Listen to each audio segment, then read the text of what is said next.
stand today before you. I'd like to thank our director, Dr. Bazron, for allowing me this opportunity to introduce Mayor Bowser. Making an introduction is a big honor because I'm a Washingtonian. One of the things I begin to understand is that I've had the ability to, how can I say this? I have had the ability to honor and be proud of a great many things. Proud of being a father and a grandfather.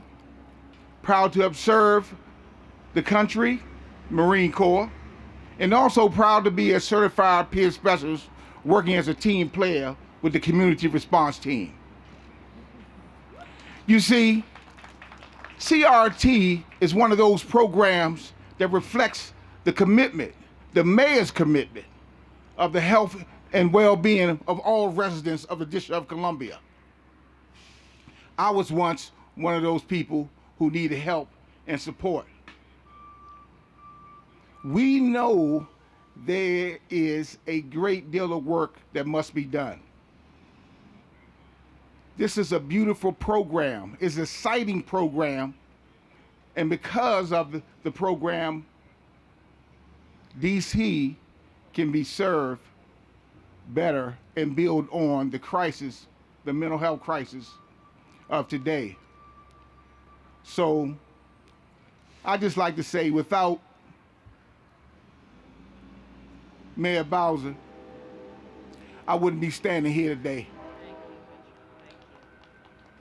So please join me in welcoming the Mayor of the District of Columbia, the Honorable Mayor Muriel Bowser. Thank you, Richard. Thank you. Thank you. Well, good morning, everybody. Thank you for joining us here today, and thank you, Richard, for that introduction. And I dare say, without you and your colleagues, a lot of DC residents would not have the opportunity to take advantage of the rich life that we're building in DC and reach their fullest potential in our city. I want to recognize that we've been joined by Deputy Mayor Wayne Turnage and Dr. Barbara Bazron, as well as many of our team members from the Department of Behavioral Health. Please acknowledge them today. Today, we are highlighting the important work of our new community response team, which is bringing together and expanding 3 existing programs. Our mobile crisis team, the pre-arrest diversion program, and our homeless outreach program. And to better meet the needs of our community, we are also making the team stronger by adding experts in substance use disorders and trauma. We know that residents with behavioral health needs live healthy, successful lives all across our city, but that sometimes people need the extra support and they need specialists to come meet them where they are. And that's what our crisis response team is here to do. At other events this week, we've been highlighting how some of our public safety agencies are better working together to protect residents. But we also want to highlight that teams across DC government, not just the Metropolitan Police Department, and our other public safety agencies are working around the clock to keep residents in our city safe and healthy. And one of those very important teams is the crisis response team. They serve as a primary access point for residents when they are experiencing a behavioral health crisis. This team supports individuals with behavioral health needs who have committed crimes with a very intentional focus on providing residents the supports they need to break cycles of recidivism. This is a 36-member team.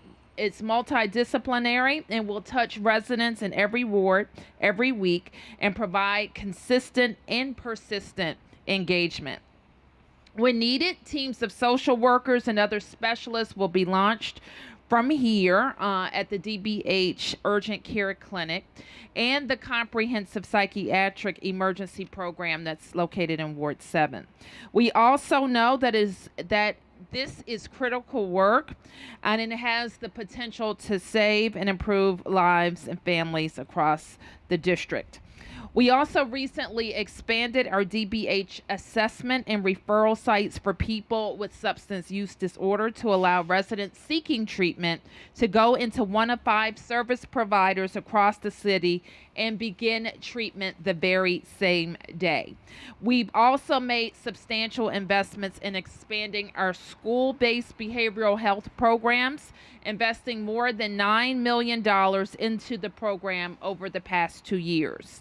By expanding the school-based behavioral health program, we are providing every DC public school and DC public charter school with clinicians who are able to provide trauma-informed therapy and other supports to our students. As a community, 2 of our top priorities are keeping people safe and keeping people healthy.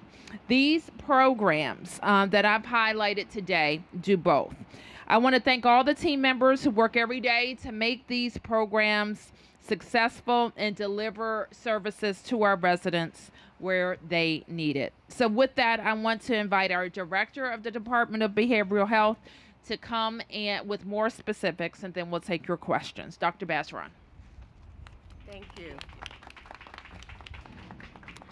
Thank you, Mayor Bowser and Deputy Mayor Turnage and district residents. I'm pleased to have the opportunity to share information about the Department of Behavioral Health's new community response team. Mayor Bowser's vision for a healthy DC includes mental, social, and emotional well-being for all residents in all 8 wards.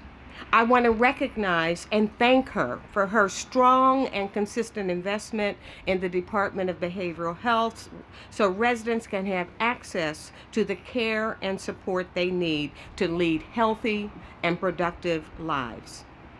Under the direction of the Mayor and Deputy Mayor Turnage, DBH works to prevent the onset of mental health and substance use disorders, provides a range of treatment options and supports to fit individual and community needs, and to offer support services for those in recovery. The Mayor's investment allows DBH the opportunity to build a behavioral health system that is easy to access in our public schools, at home, and in the community. That is why the new community response team is so important. The team is available, as was said earlier by the Mayor, any time of the day or night to respond to individuals in crisis and to support communities. Also, Mayor Bowser, as she said earlier, increased her investment in year 2 of the school-based behavioral health expansion program from $3 million to $9 million to support community-based organizations who are providing needed prevention, intervention, and treatment services in our public and public charter schools. This investment allows us to expand those services in 119 schools this year, and this will keep the district on track to making behavioral health services available in all schools in the district within the next 4 years. The director of the community response team, Anthony Hall, is also here, along with members of his team. You can see them in the purple shirts behind me. You've heard from one of the team members today, Mr. Richard Mullen-L. I am so proud of him and the work that he and the team do every single day. In the short 3 months since the team came together, they have saved lives. The team has administered life-saving naloxone 17 times to victims of near-fatal overdoses. They have performed CPR 4 times and have called emergency medical personnel countless times. They have handed out hundreds of bottles of water to people on the street during heat emergencies to save and stave off overdose or a heat medical emergency. They have counseled survivors of 13 different tragic incidents that affected individuals in our community. The community response team saves lives. And not just for a day. They are working to save lives every day, today and tomorrow. During the past 3 months, they have linked hundreds of people to care, including people who have given up on recovery, who they have encouraged to try again. They have literally walked people ready to face their substance use disorder into an enrollment center. The team is made up of a cadre of dedicated men and women. This team is a key, and this community response team is a key initiative in the district's plan to reduce opioid use, misuse, and opioid-related deaths. The opioid-related deaths are preventable, and the community response team has shown this to be true. The Office of the Chief Medical Examiner has reported a downtrend in the opioid-related deaths in 2018. I'd like to say that since July, the team has received nearly 700 calls for service. They have been called by people who want help and by their families and their friends. They have been called by neighbors or even strangers who see people on the street who need help. They have been called by patrol officers who want to help break the cycle of arrest and rearrest for people who commit behavioral health related offenses and to encourage treatment. They have been called by advisory neighborhood commissioners and civic leaders who want to know more about how they can help individuals and support the overall well-being of the community. The mayor's goal for the community response team to become a part of the community response team to become a part of the fabric of our community. They are becoming a visible presence in the community, especially in areas where people congregate who show signs of mental health or substance use disorders. We want community leaders and residents to know how to contact them for assistance and to partner with them to promote behavioral health and wellness. Residents can contact the team by dialing 202-673-6495 or simply calling our Access Helpline at 1-888-7-WE-HELP. Thank you. Thank you, Dr. Basron. Okay, with that, I'll take a few press questions and then we'll be going in to the phone bank. Any questions? Yes, Sam. I don't know if the director could respond to this, but can I get a scenario in which they would be called? What condition would arise where Sure. you Dr. would call Basron. them and what would they do? Give me a scenario, please. I can give you several scenarios that I know of. In one instance, there was a gentleman who was homeless, who was on a bench. It appeared that he was collecting feces, and they were collected around him, and there were bugs and other vermin that were biting him. So he obviously needed help. So the team went out, talked with him, got him to a hospital so that he could get care. So that's one instance. Another instance is where there was a group of individuals who were congregating in an area in the city, and they were apparently using drugs, and they talked to the individuals repeatedly. It meant going back over and over and over again until the individuals were ready for care. And once they were ready, then they were taken to care. Other instances when we had a suicide attempt of a young man from one of our schools. They went out and provided support to the community because, as you know, in a suicide, the entire community is affected by that event, as well as the family. So they worked with family members as well as the community to help them through the grief process and get them connected to care. Any other questions? Mark? So how does this relate to crime in communities? Do you respond after like a shooting we saw in a neighborhood where dozens of shots are fired and things like that? Can somebody talk about, is that Sure. part of this? Certainly. First of all, we know that when a shooting occurs, individuals are traumatized by that experience. And our team is there to provide the necessary mental health and behavioral health support that individuals need to move through the grieving process and get connected to appropriate care and to heal from that particular event. And so we work very closely with MPD and our other community partners to provide that kind of support. So could you, similar to Sam's question, could you provide an example of a recent shooting that you may have responded to?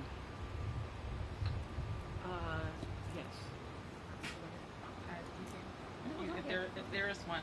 I won't know the specifics of that, Mark, but certainly what I have called on, and the reason why we're talking about our DBH programs in connection with how we're driving down crime in the district, is because we know that there is a nexus between people who are perpetrating crime and people who are victims of crime to trauma.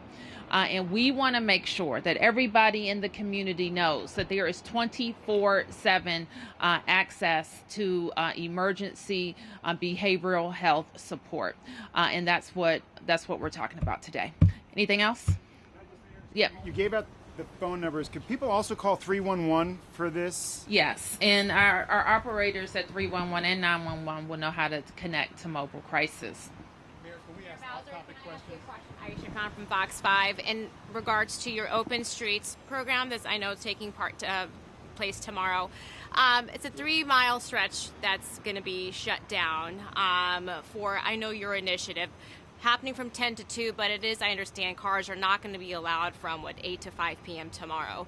As far as the event is concerned, there's some safety concerns there as well. As far as people, can they get out if they have an emergency, if they have their cars parked there?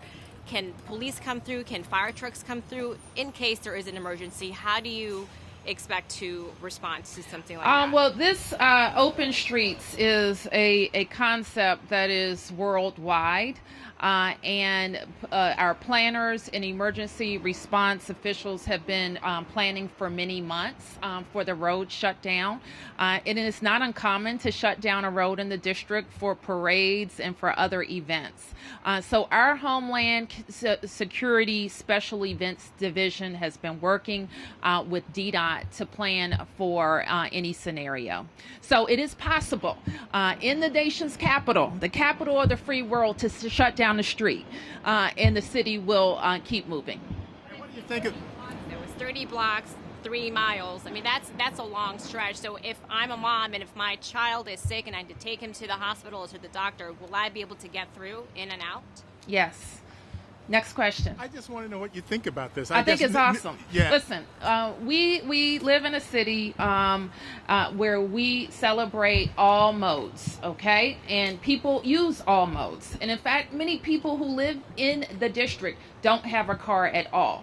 We have built up our city and cities around the world around cars. And so it is important that we examine our infrastructure and our network to see how we can support other modes. We know that this is going to be good for the quality of our air. It's going to be an example of how we can fight climate change in the district. And it is also, we think, going to be good for the businesses that surround these areas. I'm sorry? Lose business? I mean, if people can't drive up to the right. Not everybody drives, Sam. Well, I know, but many a lot people of people do, you know? and a lot of people don't. And the people who sometimes drive don't always drive. And so we expect, and we're going to be talking to our businesses, and I'm going to invite Jeff Marudian, who is the DDOT director, to add anything to my comments about how we've reached out to businesses, surrounding areas, how we have been very intentional for our emergency response planning as we are with any street closure. Thank you, Mayor Bowser. The mayor is absolutely right. We, over the past several months, have engaged with the local community, residential and business community, really to engage them in this event. This is an event that is happening not only to celebrate the open space, but also to highlight the community along the corridor. So we've gotten a lot of folks who are participating all up and down Georgia Avenue. So people going to put out lawn chairs? I know in New York on Broadway we saw stuff like that. Are y'all providing chairs to sit in or what? Well, we know that some of the community centers and rec centers and senior centers will be doing various types of things to activate their own space to allow people of all ages and abilities to participate in whatever way they choose to. And since you're Department of Transportation, what are you going to do? You're going to block off these side streets with MPD? How does it work? As the mayor mentioned, we've been preparing with all of our emergency preparedness and response agencies over the past several months, so we are adequately prepared for any scenario. The police, fire department, and other emergency responders will be present and have helped prepare for the entirety of the day. The mayor said Homeland Security was involved along with you. What? Why? I don't know, maybe one of y'all might answer that, but why both? So all of our special events planning is situated at Homeland Security. So if we were preparing for the inaugural or the Fiesta DC or Open Streets, they are the lead agency and they bring all affected agencies together. And at the end of the day, they make the final recommendation to me to make sure we're prepared. One last question unrelated to this. The situation at St. Elizabeth's Hospital currently, what is the city doing about the Legionellas that was found in the water? What's the current? Sure, I'm going to ask Deputy Mayor Dr. Bajron to address where we are. Hello. As you probably know by now, the Department of Behavioral Health, in the process of checking water quality, discovered that there were 2 bacteria in the water supply and promptly shut down use of that water supply until they could determine the cause and potential steps for remediation. They have worked with consultants and contractors to determine that they will chlorinate the lines in the building.